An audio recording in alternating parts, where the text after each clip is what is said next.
খেলা হবে, খেলা হবে, আসো খেলবো। মনে আছে? মনে আছে? আবার তারা শুনি বোরকা পরে পালিয়েছে। সব কোথায় গেল? মন্ত্রীরা সব কোথায় গেল? কোথায় কাদের কাকা? তাদের সারা দেশটা এখন লাগে ফাঁকা ফাঁকা। মন্ত্রীরা সব কোথায় গেল?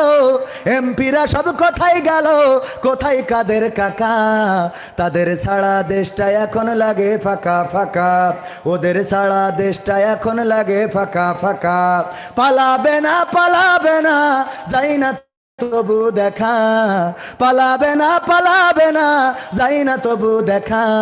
তাদের সারা দেশটা এখন লাগে ফাঁকা ফাঁকা। ওদের সারা দেশটা এখন লাগে ফাঁকা ফাঁকা। আইন মন্ত্রী আটকে গেল আইনেরই ফাঁকে। দাড়ি ছাড়া দরবেশের ভণ্ড ভণ্ড লাগে। আইন মন্ত্রী আটকে গেল আইনেরই ফাঁকে। দাড়ি ছাড়া দরবেশের ভণ্ড ভণ্ড লাগে। শুনছি কত নেতা নেত্রী খাইতেছে ভাই ডান্ডা। বিচারপতি কালামানিকের ফাটিয়েছে আন্ডা। পলকের ঝলক গেল, পলকের ঝলক গেল থামিয়ে নেটের চাকা। তাদের সারা দেশটা এখন লাগে ফাঁকা। ওদের সারা দেশটা এখন লাগে ফাঁকা ফাঁকা। কই গেল সেই সংসদেতে মমতাজের গান? কোথায় গেল হজরত বলা শামীম ওসমান? খেলা হবে, খেলা হবে, আসো খেলবো। মনে আছে? মনে আছে? আবার তারা শুনি বোরকা পরে পালিয়েছে। ওগো আমার ভাইরা, ওদের ব্যাপারে আল্লাহ বলছেন, ইয়া আইয়ুহাল্লাযীনা আমানু লিমা তাকুলুনা মা লা তাফআলুন। আল্লাহ বলছেন, ওগো ওবাইদুল কাদের, ওগো মমতাজ, ওগো শামীম ওসমান, ওগো কবির বিন সামাদ, ওগো রেজাউল, ওগো মাহফিলের সভাপতি, ওগো মসজিদের ইমাম, ওগো ইমানদারেরা, তোমরা যারা ইমানের দাবিদার, আমার মাননীয় প্রধানমন্ত্রী সাবেক তিনিও বলেছিল শেখ হাসিনা কোনোদিন পালায় না। কথা কয় নাই? এই জন্য আল্লাহ সূরা সফের 2 নম্বর আয়াত দিয়ে বলল যে দেখো এমন কথা বলা যাবে না। এমন কথা কেন বলো গো? আল্লাহ পরের 3 নম্বর আয়াতে বললেন, কাবুরা মাকতান ইনদাল্লাহি আন তাকুলু মা লা তাফআলুন। আমার আল্লাহ বলছেন এটা আল্লাহর কাছে অত্যন্ত ঘৃণার, অত্যন্ত অপছন্দের, অত্যন্ত রাগের, অত্যন্ত ক্রোধের যে তোমরা মুখে যা বলো কাজে তা পরিণত করো না। কথা কি বোঝা গেছে? এই কথাগুলো শুধুমাত্র আমরা বলি তা না। অনেক হুজুর আছেন আগে নাকি বলতো যে আমরা যা বলি তোমরা তাই করো করো গো। পা দুটো যদি কদমে ডালে বেঁধে থাকে চোখের জল তো কপালেই আসে। তাহলে ঠিক আছে, তাহলে পরের লাইনটা তো আগে শুনবেন, তারপরে যেই লাভ দিয়ে উঠেন, আগের থেকে লাভ দিয়ে ওঠেন কেন? তো পরের লাইন কি? আমি বললাম যারা মনে করে যে আল্লাহ মারা যাওয়ার পরে তুমি যদি আমারে জাহান্নাম দাও অসুবিধা নাই, আল্লাহ তুমি আমার হাবিয়া দোজকে দিও অসুবিধা নাই, তুমি জাহান্নামের নিচে দাও উপরে দাও কোনো অসুবিধা নাই। যাদের নিয়ত এই দুনিয়ার জীবনের পরে আখিরাতের জীবনে যেন জাহান্নাম পাওয়া যায়, ওদের স্টার জলসাজি সিনেমা দেখা 100% জায়েজ। ঠিক না বে ঠিক? কারণ জাহান্নামে জাতি হলে কিছু শয়তানি তো করা লাগবে। কিছু শয়তানি না করলে আল্লাহ পাঠাবে এমনি এমনি? জাহান্নামে যাওয়া এত সহজ না। জেলে যাওয়ার জন্য যোগ্যতার দরকার আছে না নাই? মন চালি জেলে যাইতে পারবেন না। একজন জেলে গেছে, আমাদের রেজাউল ভাই, জেলে যেই দেখে আর একজন রয়েছে একই ঘরে, বলছে ভাই তুমি জেলে আইসাব কেস জন্য? তা বলছে ভাই আমি একটা দড়ি চুরি করিলাম। তা বলছে দড়ি চুরি করলে আবার কেউ জেলে আসে? আমার তো এমনি সামনের পরে মেশিন দিয়ে ককটেল মকটেল দিয়ে ধরাই দিয়েছে। তা তুমি দড়ির সাথে আর কিছু ছিল নাকি? বলছে ভাই দড়ি চুরি করেছি, তেমন কিছু না, এর অপরাধে জেল। তা বলছে আরে না, শুধু দড়ি চুরি করলে জেল হয়? বলছে ভাই দড়ি চুরি করেছি কিন্তু মাথায় একটা গরু বান্ধা ছিল। কত বড় আল্লাহর ওলি! ও চুরি করেছ কি? দড়ি মাথায় একটা গরু বান্ধা ছিল, এর জন্য জেলখানায়। জেলে কি এমনি এমনি আসা যায় বলেন? জেলে যাওয়ার জন্য যোগ্যতার দরকার আছে না নাই? আছে, যোগ্যতার দরকার আছে ভাই। যাই হোক, এখন আমি আলোচনায় আসি। তাইলে 2 নম্বর আয়াত নিয়ে আলোচনা করতে চাইছি। সূরা সফ নামকরণ হয়েছে 3 নম্বর আয়াতে আল্লাহ বলেছেন ইন্নাল্লাহা ইউহিব্বুল্লাযীনা ইউকাতিলুনা ফি সাবিলিহি সাফফান কাআন্নাহুম বুনিয়ানুম মারসুস। এখানে যে সফ শব্দটা আল্লাহ ব্যবহার করেছেন সেই সফ শব্দটাই এই সূরার নামকরণ। সূরাটা নাজিল হয়েছে মাদানী যুগে।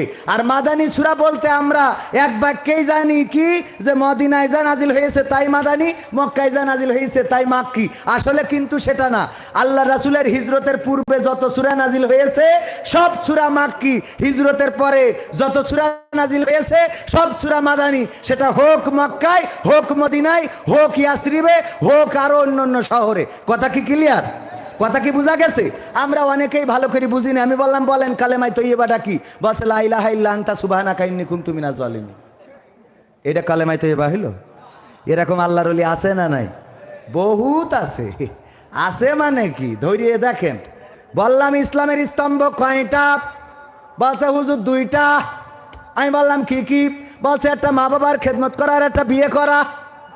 আমি বললাম যাক, তাও মেনটা রাখিছেন এর মধ্যে, তাও তো মেনটা আছে। আমার যুবকদের হ্যাঁ যদি জিজ্ঞেস করেন বিয়ের জন্য খুব বাই উঠে গেছে, যদি জিজ্ঞেস করেন এই এত তাড়াতাড়ি বিয়ে করবি কেন, তা কয় এটা তো ফরজ, এটা বিয়ে না করে মরণের কথা তো বলা যায় না, যদি মরি যায় তা আল্লাহর কাছে কি জবাব দেব? অথচ আল্লাহর ওলি 1 ওয়াক্ত নামাজ পড়ে না। ওই 1 ওয়াক্ত নামাজ পড়ে ও আল্লাহর কাছে কি জবাব দেবে বিয়ে না করলি? এই নিয়ে ওর টেনশন। সহ্য না করি পারব, কয় জায়গার দড়ি কনে লাগাবো? আয়াত নম্বর কত? 2 নম্বর আয়াত আল্লাহ বললেন ইয়া আইয়ুহাল্লাযীনা আমানু লিমা তাকুলুনা মা লা তাফআলুন। সরল অর্থ হলো ওগো বিশ্বাসীরা, ওগো ইমানদারেরা, ওগো মাওলানারা, ওগো মুফতিরা, ওগো বাংলাদেশিরা, ওগো সৌদি আরবিয়ানরা, ওগো আমার পৃথিবীর মানুষেরা, তোমরা যারা বিশ্বাস এনেছো, ইমানের দাবিদার, তোমরা শুনে নাও। যারা বলো আমরা ইমানদার, তোমরা যারা আমি আল্লাহকে বিশ্বাস করো, রাসূলের প্রতি ইমান এনেছো, তোমরা শোনো এমন কথা কেন বলো যা তোমরা কাজে পরিণত করো না। কথাটা কার? এরকম আল্লাহর বান্দা আছে না নাই? আছে মানে কি? আমি 1 নম্বরে, তারপরে তো এবার সিরিয়াল গোনেন। আমার 1 নম্বর দিয়ে এবার গুনাহ শুরু করেন। স্ত্রীর সাথে ভালো ব্যবহার করা, বাপ চেয়ারম্যান বিচার করে বেড়াচ্ছে, এই বেয়াদব তুই আরেকজনের বেড়া ভাঙতে গেছিস কেন? থাবাই দাঁত ফেলাই দেবো। বেয়াদব কোথাকার। বিচার করে না করে না?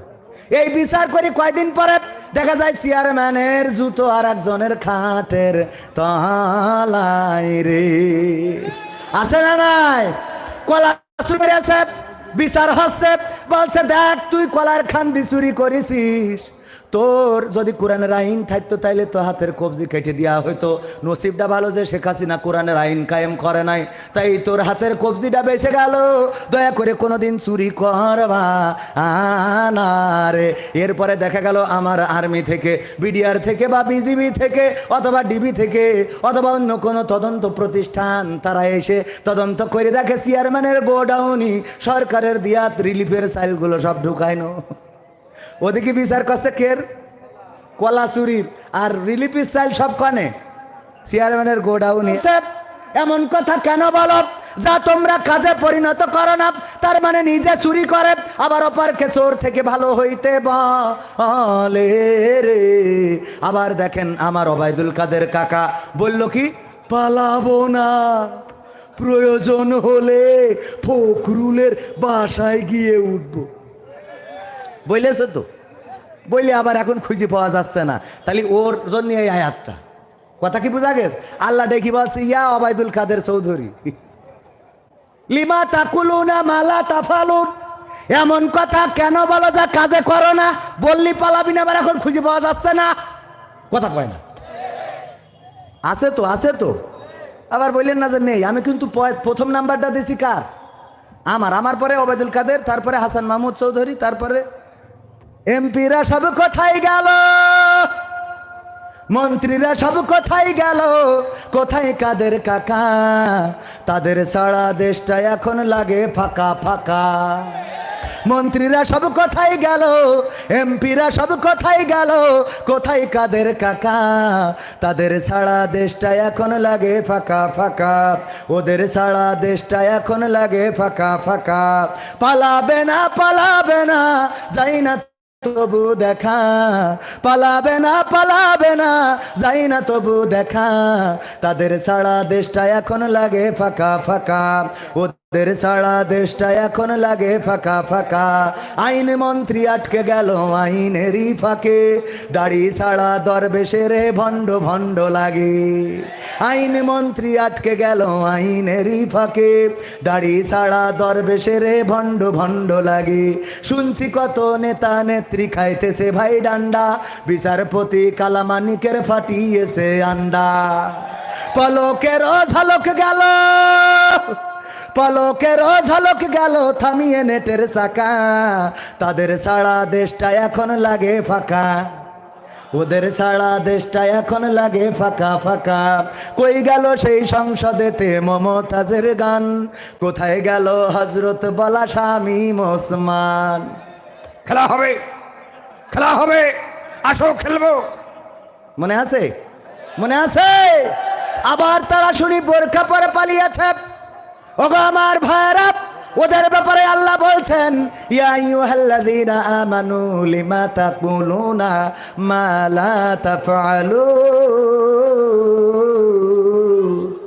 আল্লাহ বলছেন, ওগো ওবাইদুল কাদের, ওগো মমতাজ, ওগো শামীম ওসমান, ওগো কবির বিন সামাদ, ওগো রেজাউল, ওগো মাহফিলের সভাপতি, ওগো মসজিদের ইমাম, ওগো ইমানদারেরা, তোমরা যারা ইমানের দাবিদার, আমার মাননীয় প্রধানমন্ত্রী সাবেক তিনিও বলেছিল শেখ হাসিনা কোনোদিন পালায় না, কথা কয় নাই।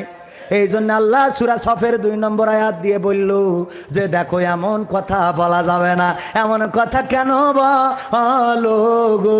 আল্লাহ পরের 3 নম্বর আয়াতে বললেন, কাবুরা মাকতান ইনদাল্লাহি আন তাকুলু মা লা তাফআলুন। আমার আল্লাহ বলছেন এটা আল্লাহর কাছে অত্যন্ত ঘৃণার, অত্যন্ত অপছন্দের, অত্যন্ত রাগের, অত্যন্ত ক্রোধের যে তোমরা মুখে যা বলো কাজে তা পরিণত করো না। কথা কি বোঝা গেছে?